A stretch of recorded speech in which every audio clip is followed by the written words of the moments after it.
It's easy to imagine a future filled with flying cars, holograms, and never-ending viral videos. But as the future of work becomes more and more digital, it becomes harder to grasp what that will actually look like and how we will fit into it.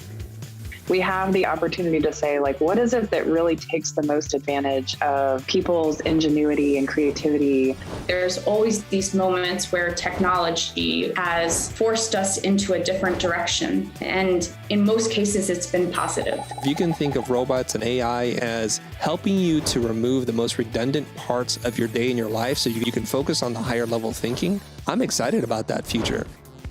For the vast majority of us, the workplace is rapidly changing, and it can feel like we're speeding towards the unknown. By 2025, 85 million jobs may be displaced by technological advancements, which is a scary number. But at the same time, 97 million new roles may emerge that will be adapted to a new division of labor between humans, machines, and algorithms. There are a whole host of emerging industries that will create a range of new jobs, just one of which is drone piloting. Andy and Nathambi from Wingcopter are using drones to help improve people's lives.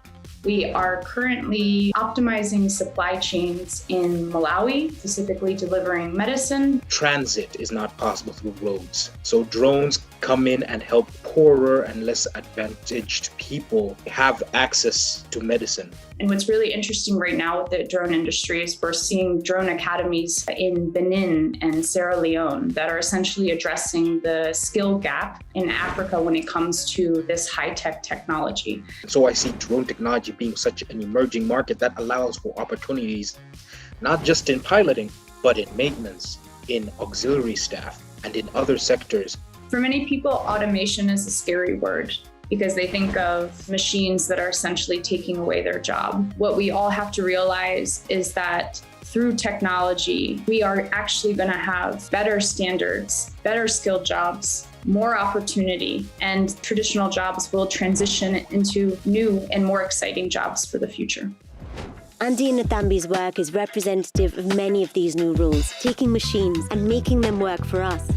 In the same way that workers had to learn how to use the machines and tools in the first industrial revolution, it's going to be up to us to learn how to use the tools of the future in this fourth industrial revolution. That means more people learning how things like software and robots function. You can't teach an old dog new tricks, just isn't going to fly anymore. People working today will see the share of their core skills change by up to 40% in the next 5 years. Reskilling will become key to this transition. The good news is that it's never been easier to learn new skills.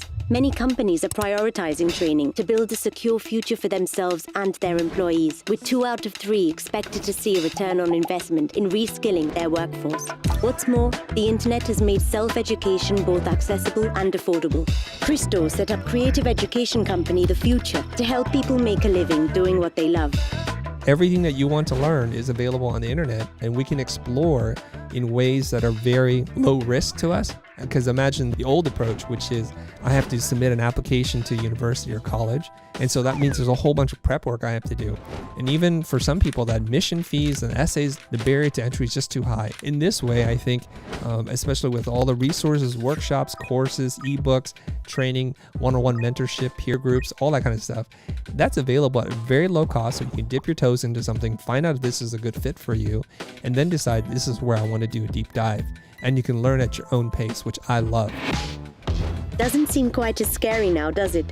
Still, you'd be forgiven for thinking that the future is going to be all ones and zeros. Although digital literacy is going to be incredibly important, it is in fact the soft skills that are going to be at the core of the average future worker. In a world where hybrid remote working will be more common, self-awareness and self-management will be king.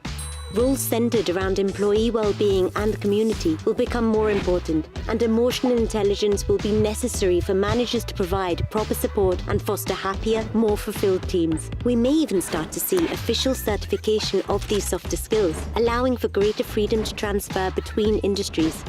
One of these growing industries will be the care economy. With our ever-growing and aging population, care for the elderly, the vulnerable, and children will become a high priority. In a society that's increasingly putting well-being above other concerns, this sort of job will become more common as investment moves to social infrastructure. Andrea is discovering how investing in robots is making hospital care more human-centered. Even before the pandemic, we were already seeing the care sector being stretched and there being a renewed focus on how do we really kind of stem the burnout that people are feeling. If you talk to most nurses and clinicians, like the part of their job that they love the most is when they have that kind of deep connection with their patients. And so I think it's great if we can think of ways that automation, like Moxie, taking away some of the mundane delivery tasks, can kind of open up more time for the parts of a person's job that they really love. There may end up being more and more interactions that patients have with automation and technology. But in the end, that caregiving experience that you have that's really person to person, I don't see how that's ever going to go away. As you can see, far from the uncaring image of technology in science fiction, it can actually increase our capacity to take care of each other. It can also help us to care for our planet. In the coming years, climate action is going to need to kick into overdrive, and this means two things: innovation and new jobs. Just one example of these jobs is coral farming. With more coral reefs dying off each year, coral restoration is more important than ever. But the current process is labor-intensive and requires an advanced skill set. However, people like Stephen are using technology to open up these coral farming roles to a wider group. CHARM is a device that allows coral restoration practitioners the ability to grow thousands to hopefully millions of coral by the touch of a button. This robot will have on board the artificial intelligence and the ability to clean coral, feed coral when they're hungry, identify pests, and do the general maintenance tasks that a lot of people need to do but don't quite have the time or resources. There is a growing need for people to be working in this space for green technology, for sustainable practices. What we actually need is a group of people to say, this is the kind of future that we want, where we integrate technology with the environment and we flourish. And we want to have a job in an industry that promotes thriving. The future of work is coming. For some, it's already here. It can be a bright future, a future that can improve our well-being and the well-being of the planet. So while automation can sound scary, with careful regulation and policies that promote equal opportunities and inclusion, there are ways it can make our working lives happier, more effective, more human.